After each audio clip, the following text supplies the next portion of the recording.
वैभव लक्ष्मी व्रताचे मुख्य फायदे म्हणजे धन समृद्धी प्राप्त होते, घरातील आर्थिक अडचणी दूर होतात, मनोकामना पूर्ण होतात, घरात सुख समृद्धी नांदते आणि अखंड सौभाग्य लाभते. हे व्रत विशेषतः शुक्रवारी केले जाते आणि देवी लक्ष्मीची कृपा मिळवण्यासाठी हे एक प्रभावी माध्यम आहे. वैभव लक्ष्मी धनसमृद्धी हे व्रत केल्याने घरात माता लक्ष्मीचा वास असतो आणि आर्थिक स्थिती सुधारते. या व्रतामुळे मनात असलेल्या सर्व इच्छा पूर्ण होतात, सौभाग्य आणि सुख लाभते. व्रत करणाऱ्या व्यक्तीला अखंड सौभाग्य प्राप्त होते, दीर्घकाळ प्रलंबित असलेली कामे पूर्ण होतात आणि घरातील कलह दूर होतो. सांसारिक इच्छा पूर्ण करण्यासाठी संकल्प घेऊन हे व्रत करतात अशी मान्यता आहे. शुक्रवार हा लक्ष्मी देवीला समर्पित असल्याने या दिवशी हे व्रत करण्याची प्रथा आहे. देवी वैभव लक्ष्मी ही संपत्ती, समृद्धी आणि संपत्ती, समृद्धी आणि समृद्धीची देवी मानली जाते. त्यामुळे तिची कृपा प्राप्त करण्यासाठी हे व्रत करतात. फक्त महिलाच नाही तर पुरुष देखील वैभव लक्ष्मीचे व्रत करू शकतात. हे व्रत आपल्या क्षमतेनुसार 11 किंवा 21 शुक्रवारी करता येते. त्यानंतर त्याचं उद्यापन करता येते.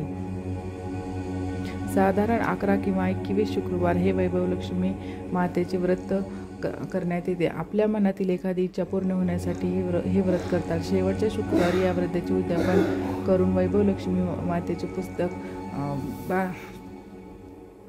बालिकांना वाटतात. दर शुक्रवारी उपवास करणाऱ्यांनी एक वेळचे जेवण घेऊन सायंकाळी दिवे लावण्याच्या वेळी विधिवत पूजा मांडून या पुस्तकातील मंत्रोच्चार आणि मातेची महती सांगणारी एखादी गोष्ट वाचायची असते. ही पूजा मांडून आरती केल्यानंतरच जेवण करून उपवास सोडायचा असतो. असे निश्चित केलेले 11 किंवा 21 शुक्रवार झाल्यानंतर शेवटच्या शुक्रवारी त्याचे उद्यापन करतात. नेहमीप्रमाणे पूजा मांडून मंत्रोच्चार कथा सांगितली जाते. तसंच 7 किंवा 11 महिला किंवा कुमारिकांना गोड्याचे नैवेद्य, फळं आणि वैभव लक्ष्मी मातेची पुस्तका देऊन त्याचे उद्यापन करावे. लाल कमळात जिचे वास्तव्य आहे, जी सुशोभित आहे, जी तेजपुंजी किरणांनी युक्त आहे, जी आरक्त वर्णाची असून जिने लाल रंगाची वस्त्रे परिधान केली आहेत, जी भगवान श्री विष्णूंना अतिशय प्रिय आहे, जी मनाला आनंद देते, जी समुद्र मंथनातून प्रकट झाली आहे, जी श्री विष्णूची पत्नी आहे, जी कमळातून जन्मलेली आहे व अत्यंत पूजनीय आहे, हे लक्ष्मी माते माझे रक्षण कर म्हणून असे प्रार्थना करावे. पंचामृत, फळे किंवा खीरचा नैवेद्य दाखवावा व लक्ष्मी गायत्री मंत्र म्हणावा.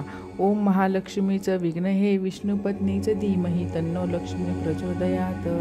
श्री महालक्ष्मीची कथा वाचावी, नंतर गणपतीची आरती व नंतर देवीची आरती करावी.